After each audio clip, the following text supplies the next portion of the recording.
وہ جب منتخب ہو کے حکومت میں آئے تو سب سے پہلے ان کا کام ہوتا ہے کہ جنہوں نے انہیں منتخب کیا ہے اپنے عوام کی اپنے لوگوں کی جو ہے وہ زندگی کا اور ان کی مال و دولت کا ان کی جائیداد کا تحفظ کرنا، اس کی حفاظت کرنا۔ اس کے فائدے میں فوج رکھنا بھی شامل ہے، تاکہ اب کیا، اور اس کے علاوہ ایک ہے فرائض بھی شامل، جا کے فوج رکھنا کہ ہمیں اپنی، جیسے ہمارے یہاں 3 فوجیں ہیں، بری فوج جو زمینی سطح سے جو ہے وہ ملک کی حفاظت کرتی ہے، دوسری فضائیہ جو فضا میں رہ کے ہمارے ملک کی حفاظت کرتی ہے اور کسی کو بھی دخل اندازی کرنے نہیں دیتی، اور تیسری بحریہ جو سمندر کے راستے سے ہمارے ملک کی حفاظت کرتی ہے کہ کوئی بھی دوسرا ملک سمندر کے راستے سے ہم پر حملہ نہ کر سکے۔ اس طرح ان تینوں افواج کی وجہ سے ہی ہمیں ملک میں تحفظ ہوتا ہے اور ہمارا ملک محفوظ ہوتا ہے، اور جو ان کی اہم ذمہ داری اور یہ اپنے شہریوں کا اس میں دفاع کرتے ہیں۔ اور اس کے بعد کیا ہے، لوگوں کو بنیادی حقوق دینا، مثلاً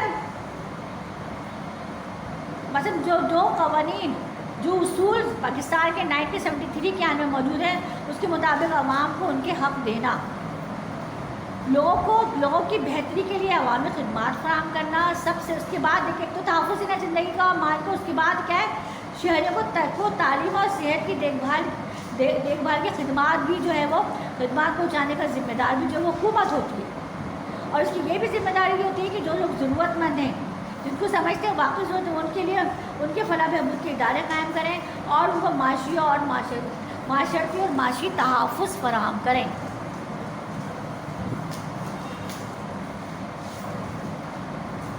اور ان کو بھی تمام اشیاء اور تمام روزمرہ کی اشیاء جو ہیں وہ ان کو مہیا کریں، ان کی خدمات فراہم کریں۔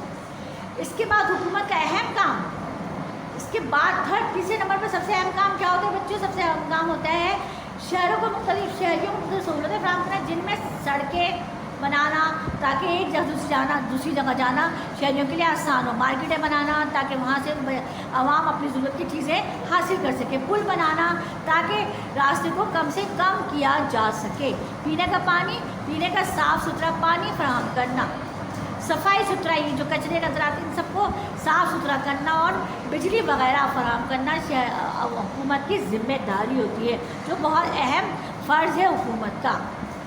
اور اس کے بعد ملک کے نظریے کو فروغ دے کیونکہ وہی اس کی شناخت سب سے اہم وسیلہ ہے۔ ہر ملک کی بچوں، ہمارے ہی نہیں بلکہ ہر ملک کی ثقافتیں، روایتیں سے ہی پہچانا جاتا ہے، ہمارے لباس سے، ہماری زبان سے، ہمارے عمل سے پہچانا جاتا ہے کہ ہم پاکستانی ہیں، اور یہی ہمارا کردار ہونا چاہیے کہ ہمیں ہمارے عمل سے، ہماری روایات سے، ہماری ثقافت سے ہمیں دوسرے ملک پر پہچانا جائے کہ پاکستانی، ہمیں بتانا نہ پڑے کہ ہم پاکستانی ہیں، اور اپنے تمام قومی مفادات کے تحفظ کے ریاست دوسری خود مختار ریاستوں سے تجارتی معاہدے کرتی ہے، یعنی کہ دوسری ریاستوں سے معاہدے کرتی ہے تاکہ ہمیں قومی مفادات کا تحفظ ہو اور ہم اپنی چاروں طرف سے محفوظ ہو سکیں۔ اچھا، حکومت پاکستان کی اہم خصوصیات کیا ہیں؟ سب سے اہم حکومت کا وفاقی نظام ہے۔ پاکستان میں ایک وفاقی نظام حکومت ہے، اور دوسرا کیا ہے؟ صوبائی نظام حکومت، اور اس کا مطلب یہ کہ اختیارات کو 2 حصوں میں تقسیم کیا گیا ہے، ایک وفاقی اور ایک صوبائی حکومتوں میں تقسیم کیا گیا ہے۔ ہر سطح کی حکومت کو، خواہ وہ وفاقی ہو یا صوبائی ہو، کئی امور میں مکمل اختیارات حاصل ہیں، جبکہ کچھ اختیارات میں وہ باہم شریک ہیں۔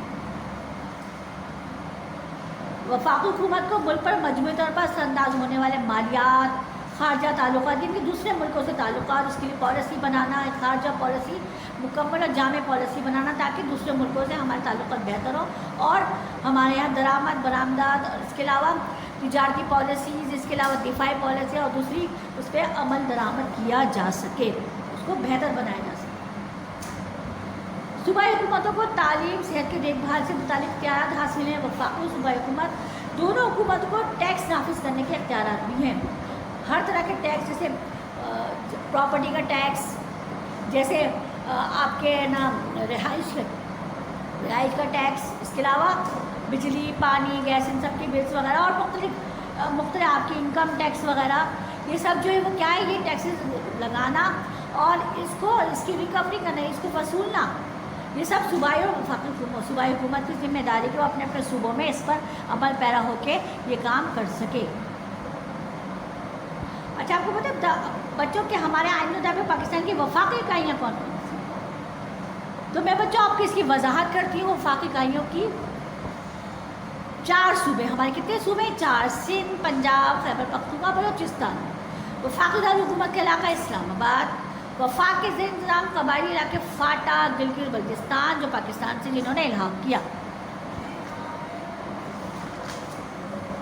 جمہوری طرز حکومت، اب بچوں جمہوری طرز حکومت، جمہوریت سے مراد عوام کی حکمرانی، کیونکہ سب حکمرانی نہیں کر سکتے اس لیے وہ اپنے اندر سے اپنے نمائندوں کو منتخب کرتے ہیں، پھر ان کو ووٹ دیتے ہیں اور ان کو اسمبلیوں میں بھیجتے ہیں، اور انتخابات میں جو لوگ 18 سال کی عمر کے ہوتے ہیں یا زیادہ کی عمر کے ہوتے ہیں ان کو انتخابات میں حصہ لینے کا حق حاصل ہوتا ہے اور وہ اپنا یہ حق استعمال کر سکتے ہیں۔ جمہوری طرز حکومت کی اہم خصوصیات میں یہ بھی شامل ہے کہ وہ قانون حکمرانی بحال رکھنے کے لیے شہریوں کو آزادیاں حقوق عطا کرتی ہے۔ قانون سب کے لیے برابر ہے، یہ نہیں امیر غریب میں تفریق کو، نہیں، قانون سب کے لیے برابر ہے۔ جو جرم کرے گا اس کو سزا ملنی چاہیے، چاہے وہ مجرم امیر ہو یا غریب ہے۔ کسی بھی بڑے افسران یا کسی بھی بڑے ادارے میں وہ کسی بھی بڑے عہدے پر فائز ہو، چاہے وہ ان کا وزیر اعظم ہو، چاہے ان کا صدر ہو، چاہے وزیر اعلیٰ ہو، چاہے گورنر ہو، جو بھی جرم کرے گا سزا سب کے لیے برابر ہے، عدالت کی نظر میں سب برابر اور قانون کی نظر میں۔ اس کے بعد جمہوریت کے بعد ایک حکومت ہوتی ہے عاملیت، یعنی ڈکٹیٹرشپ، اس میں صرف ایک فرد کی حکمرانی ہوتی ہے۔ عاملیت میں لوگوں کو سوچنے اور غور و فکر کرنے کے سے روکا جاتا ہے، اور جو بھی عاملیت میں جو بھی سربراہ ہوتا ہے وہ جو کچھ کہتا ہے اس پہ عمل کرنا ضروری ہوتا ہے، اگر وہ اس پہ عمل نہیں کرتے تو انہیں سختی سے اس پہ عمل درآمد کرایا جاتا ہے۔ اب ہے پارلیمانی طرز حکومت۔ کون سی حکومت؟ پارلیمانی طرز حکومت۔ پارلیمانی طرز حکومت کیسی ہوتی ہے بچوں؟ تو پارلیمانی طرز حکومت وہ نظام ہے جس میں حکومت کی اختیارات پارلیمنٹ کے نام سے مقننہ کے روح میں عمل لائے جاتے ہیں۔ آپ کو پتا ہوگا نا، آپ نے کہ ہمارے کتنے حصوں میں تقسیم کیا ہے، کتنے حصے ہیں؟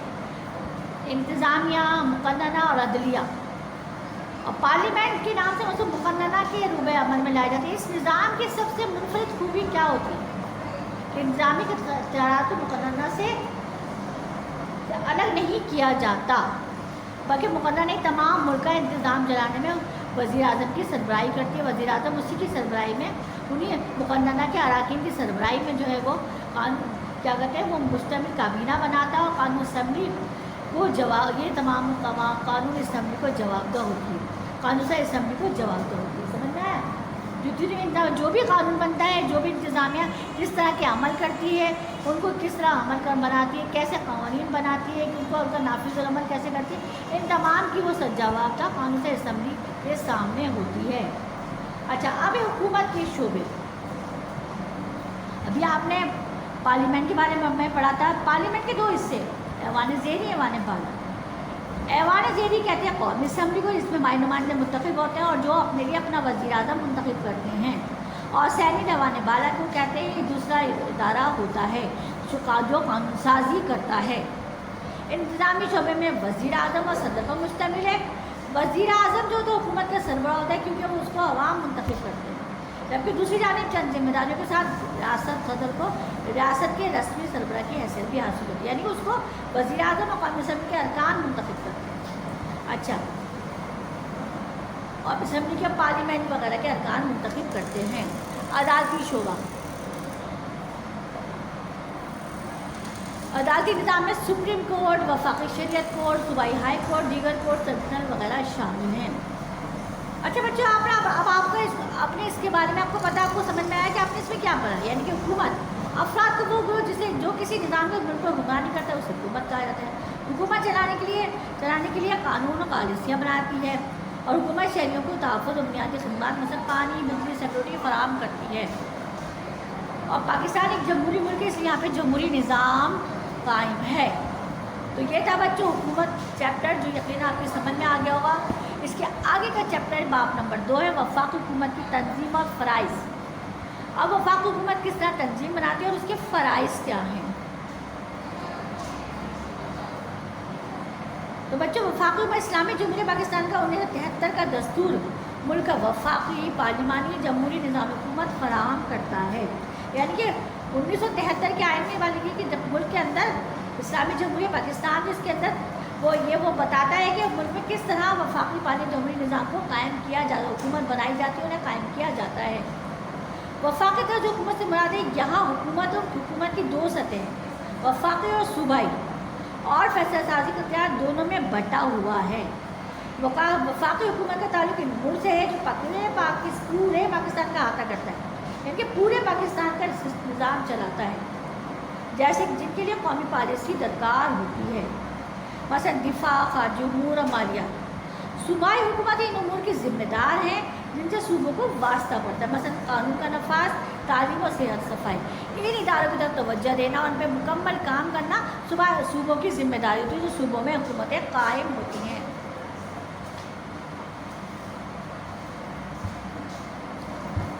اچھا بچوں، سب سے اہم شعبہ پتہ ہے بچوں کیا ہوتا ہے وفاقی حکومت کے؟ قانون سازی کرنا. اور ابھی آپ نے پہلے پڑھا ہے کہ ایوان زیریں قومی اسمبلی اور سینٹ کو کہا جاتا ہے، اور ایوان بالا سینٹ کو کہا جاتا ہے. یہ بھی ہماری حکومت کا ایک حصہ ہے. اچھا، پاکستان میں قومی اسمبلی کے ممبران کی طرف 342 ممبران ہیں اور 272 کو 5 سال کے لیے مدت کے لیے منتخب کیا جاتا ہے. بقیہ 70 اراکین میں 60 خواتین اور 10 مذہبی اقلیتیں شامل ہیں. یعنی کہ ہمارے ملک میں صرف مردوں کی حکومت نہیں بلکہ خواتین بھی شامل اقلیتیں، یعنی کہ جو دوسرے مذاہب کے جو لوگ یہاں رہتے ہیں ان کو بھی حکومت میں حصہ لینے کا حق حاصل ہوتا ہے اور وہ بھی اس میں شامل ہوتے ہیں. اب بچوں بتائیں قومی اسمبلی کی ادارے ہے، لیکن قومی اسمبلی کے انتخابات کیسے ہوتے ہیں؟ اس انتخابات میں سیاسی پارٹیاں حصہ لیتی ہیں اور مختلف حلقوں سے انتخابات کے لیے سیاسی جماعتیں اپنے نمائندے کھڑا کرتی ہیں. الیکشن والے دن لوگ اپنے حلقے میں اپنے مرضی کے نمائندے کو ووٹ دیتے ہیں. جیسے کہ آپ کو پتہ ہے ایک دفعہ الیکشن ہو چکے ہیں، اب تو آپ کو اس کے سمجھ میں آ گیا ہوگا کہ انتخابات کسے کہتے ہیں اور جمہوری طرز حکومت میں کس طرح حکومت بنائی جاتی ہے اور کس طرح لوگوں کو منتخب کیا جاتا ہے اپنے ووٹوں کے ذریعے. اچھا، اب ہے سینٹ. دوسرا ادارہ کون سا حکومت کا؟ سینٹ کے 4 اراکین ہوتے ہیں. یہ ایک مستقل قانون ساز ادارہ ہے جو قومی معاملات میں تسلسل کا ضامن ہے، یعنی قانون سازی کرتا ہے، پورے ملک کے لیے قوانین بناتا ہے. اور اس کی جو اراکین ان کی مدت 6 سال ہوتی ہے. اور بچوں پتہ ہے ووٹر کسے کہتے ہیں؟ ہر وہ پاکستانی شہری جس کی عمر 18 سال سے زیادہ ہے، اس کا نام ووٹرز کی فہرست میں شامل، جو لوگ ووٹ ڈال سکتے ہیں، جن کو ووٹ ڈالنے کی اجازت، جن کا NIC یعنی کہ شناختی کارڈ بن جاتا ہے 18 سال کی عمر میں، وہ لوگ اپنے شناختی کارڈ کا استعمال کر کے ووٹ ڈال سکتے ہیں اور اپنے نمائندوں کو منتخب کر سکتے ہیں. اب بچوں سینٹ کے انتخابات. اب سینٹ کے انتخابات کیسے ہوتے ہیں؟ آپ نے اب تک قومی اسمبلی کے انتخابات تو سن لیے نا کہ وہ ہم لوگ نمائندے منتخب کرتے ہیں جمہوری نظام میں. سینٹ میں چاروں صوبائی اسمبلیاں ہیں. ہمارے ملک کے 4 صوبے ہیں اور ہر صوبے کی الگ الگ اسمبلی ہے. وہ ہر ایک اسمبلی سینٹ کے لیے 23 اراکین کا انتخاب کرتی ہے. وہ جو لوگ منتخب ہو کے آتے ہیں صوبائی اسمبلیوں میں، انہیں میں سے کم سے کم 23 اراکین کو انتخاب کرتی ہے. ان میں 14 عام نشستوں پر 4 ٹیکنوکریٹ علماء کی سیٹوں، 4 خواتین کے لیے مختص نشستوں اور 1 غیر مسلموں کے لیے مختص نشست پر منتخب ہوتے ہیں. یعنی کہ اس میں بھی وہ سب لوگ شامل ہوتے ہیں جو اسمبلی کے ممبران ہوتے ہیں. انہیں میں سے سینٹ کے لیے اراکین کا انتخاب کیا جاتا ہے. پارلیمنٹ کے فرائض قانون سازی. سب سے پہلے پارلیمنٹ کا اہم فریضہ کیا ہے کہ قانون سازی کرنا، ملک میں قانون بنانا ہر سطح پہ. جب تک ملک میں ہر سطح پہ قانون نہیں بنایا جائے گا، کوئی اصول و ضوابط نہیں ہوں گے، کوئی قاعدے نہیں ہوں گے، تو ملک تو چل ہی نہیں سکتا. ملک کا سسٹم درم برم ہو جاتا ہے، ان کا نظام جمہوری نظام ختم ہو جاتا ہے.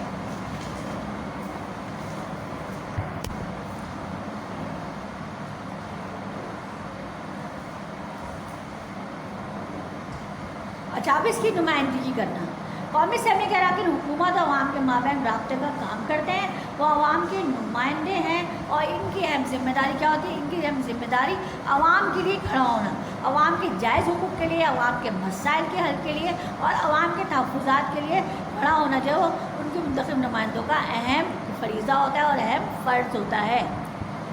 جانچ پڑتال اور نگرانی. اب اسمبلیاں انتظامیہ کی اختیارات کی نگرانی کرتی ہیں تاکہ وہ ذمہ دار اور جوابدار رہیں، اور ان کی ادائیگی کے لیے وزراء سے باقاعدگی سے زبانی یا تحریری سوال پوچھے جاتے ہیں کہ جو تم نے کام کیا اس کو کس طرح انجام دیا، اس کی کیا جانچ پڑتال کی، کیا نگرانی کی، اور کیسے اس طرح کا نظام چل رہا ہے۔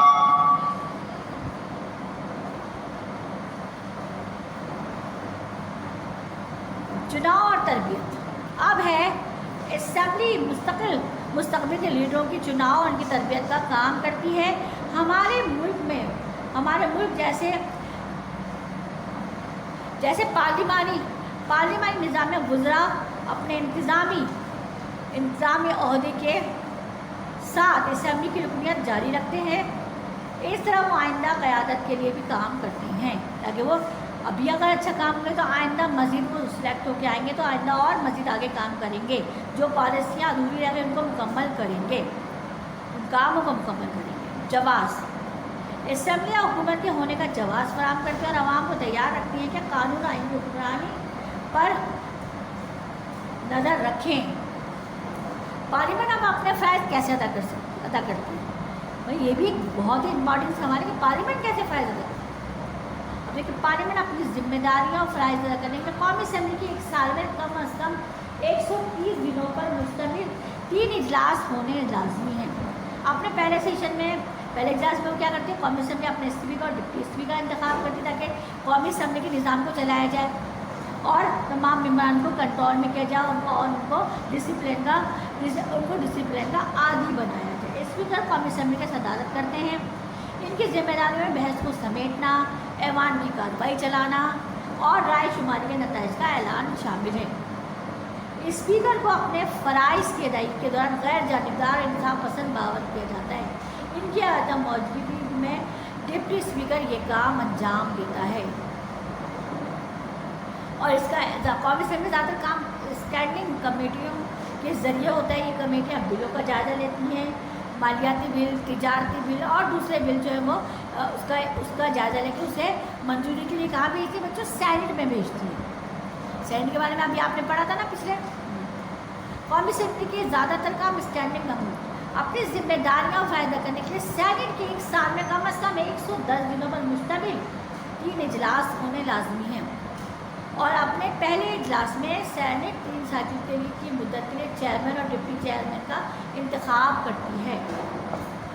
اچھا، جس طرح قومی اسمبلی میں اسپیکر اور ڈپٹی اسپیکر کا ہوتا ہے، اسی طرح اس میں چیئرمین اور ڈپٹی چیئرمین کا انتخاب ہوتا ہے تاکہ سینٹ کے کام کو چلایا جائے، اس کے نظام کو چلایا جا سکے۔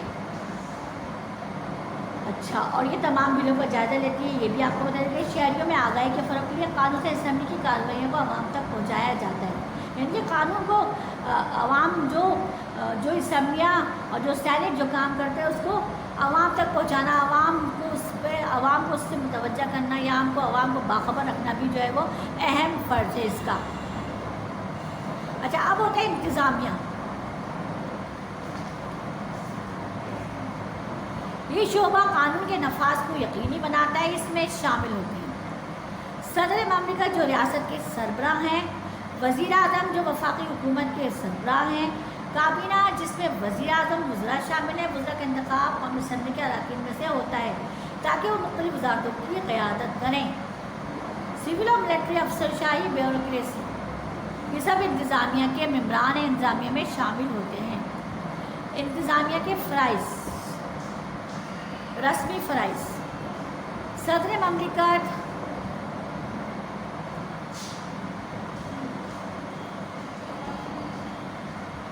وفاقی حکومت کے سربراہ وزیر اعظم اور کئی سینئر وزراء اور سیکرٹریز مختلف مواقع اور غیر ملکی دوروں، معاہدوں پر دستخط اور قانون سازی میں علامتی کردار ادا کرتے ہیں۔